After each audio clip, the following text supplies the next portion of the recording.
up, Galaxy? It's time for Bantha Soup, the show where everything Star Wars related is up for discussion. I am your host, Gil Garcia. Today in the Bantha Tank, we're taking a look at Hasbro's Storm 4 Twin Pod Cloud Car from The Empire Strikes Back. Let's check it out. The Storm 4 Twin Pod was an atmospheric repulsor craft manufactured by Bespin Motors and designed for patrol and policing purposes. A model of Cloud Car, the Storm 4 consisted of twin pods connected by a repulsor lift engine and was powered by an ion engine. Well, this is a vehicle that I just recently picked up, and I have got to be honest, I totally underestimated this vehicle. It is amazing. I know the Cloud Car was never really that exciting in The Empire Strikes Back, but because of this toy, I have gained a new appreciation for this vehicle. Right off the bat, you can see that classic orange color all over the twin pods, along with some weathering and exhaust painted on. The twin pods are connected in the middle by a repulsor lift engine. The center engine has some really great details. You can see the gray piping all across the top end. The back has the repulsor lift engine that you can see the blue striping across, and the front end has a gray vent. But the main feature are the two missiles. Top of the engine has two buttons that you can press independently to fire each missile. Now this feature is specifically for play value, as this was not in the film, but you just press the button to fire each missile. The spring is actually pretty strong. The missiles fire pretty good. You just plug the missiles right back into the little slots, hear it snap in, and you're ready to fire off for battle again. Really cool, really fun. I like to press them in tandem to fire them both off. Here we go. Hey! What's really great is that the twin pods can actually slide along the railing of the engine mount. You can slide each pod to the center of the mount to expose another light blaster cannon. These cannons can be fired by a small button on the side. This action feature is exclusive to the toy again, as this was never in the film, but still really fun and really awesome, and I love it. I think it makes the Cloud Car look pretty tough. What's also really amazing about this vehicle is that the twin pods can actually be separated to create two single speeders. So all in all, it's like having three vehicles in one. The engine can be reconnected by little connectors on the inside of the engines. Looking at the front end of the pods, we're gonna look at my favorite play feature, and this feature feels totally vintage Kenner to me.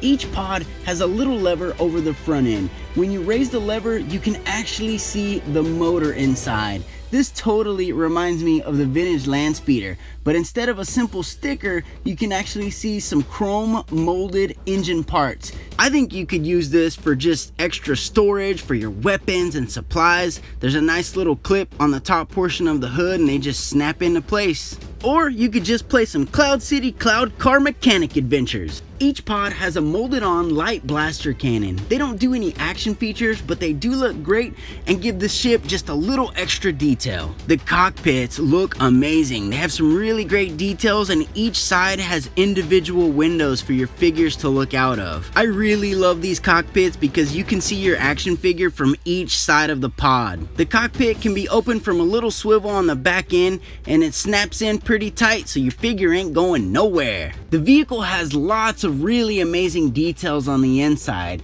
With molded on parts, it's really fun to look at all the gears and switches. Your figure can slide right down into the seat and expose only their head once the lid is closed. I love the way it looks with your figure inside. Only thing now is I gotta get a second pilot to join this party.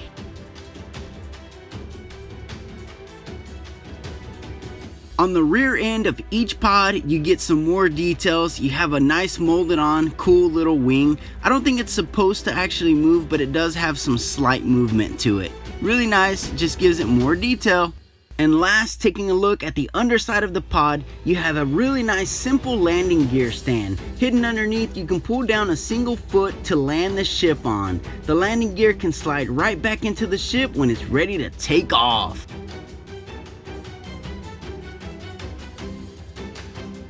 The Storm 4 twin pods were utilized to keep the peace in the skies of Cloud City and became a familiar sight as they patrolled and policed the airspace around the planet Bespin. Recognized by their distinctive bright orange or brick-colored hulls, these cloud cars were deployed to intercept starships bound for the floating city. The vessel's pilots and gunner worked in tandem to question approaching captains and to take defensive measures when necessary. I'm sorry, but I just had to channel my inner Lando Calrissian, the administrator of this facility. Thank you so much for watching. If you like what you see, we would really appreciate a like on our video. And while you're at it, go ahead and subscribe on YouTube to stay up to date on everything Bantha Soup. We do reviews, we build customs, we talk about everything Star Wars. And check us out on Facebook at Bantha Soup. Send us a comment, send us a message, send us some pictures, give us a like, let's talk Star Wars. Galaxy, thank you so much for watching. My name is Gil, and this is Bantha Soup.